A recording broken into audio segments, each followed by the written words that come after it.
السلام عليكم أصحابي waa idin wada salaamay dhammaantiinba meel kastoo aad joogtaan marka waxaan ka hadlayaa dadka oo baxayaan oo safrayaan haddaad universal credit qaadato waxaa lagu weydiin doonaa ogow caddayn in lagu wareystaa laga yaabaa marka tigidkaaga boarding passkaaga waxa dhan iyaysan kaa dhumin fadlan hayso wixii dukumenti ahoo aad ku baxdo waxaa kaloo muhiim ah maaragtay in aad u sheegto work coachkaaga mar walbo aad dhahdo aniga waan baxayaa intaasan soo maqnaanayaa teeda kale waxa lagu ogolyahay waxaa waaye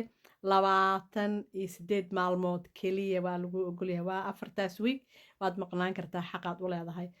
laakiinse inta ka badan haddii oo aad meesha intaa tagtid oo muxuu ahay aad soo maqnaatay in ka badan waxaa waaye lacala ilaahay muxuu ahay hanoo kala dheereeyo hadday geeri ku gasho geeri oo qofku adiga muxuu ahayo aad kuugu dhow muxuu markaas soo bixi rabtay camal adoo 28 casho maqan geeri ay kugu dhacdo taasna waxa waaye muxuu ahaayey naxdin laga naxo waa ilaahay anoo kala dheereey marka waxaa waaye taas hadday taasoo kale ku gasho wax caddayntiyaa lagaa rabaa inaad lasoo noqoto laakiin waa lagu ogol yahay waqti dheeraada inaad kusoo darato muxuu ahaay bil ku dhowaadoo kale inaad ku darato waa lagu ogol yahay laakiin waa inaad keento caddayn qofkaas kaa geeriyooday hadday jirto waay tan kaloo saddexaad waxaa waaye haddii meesha intaad tagtay xanuun oo kugu dhacay adiga aad xanuunsatay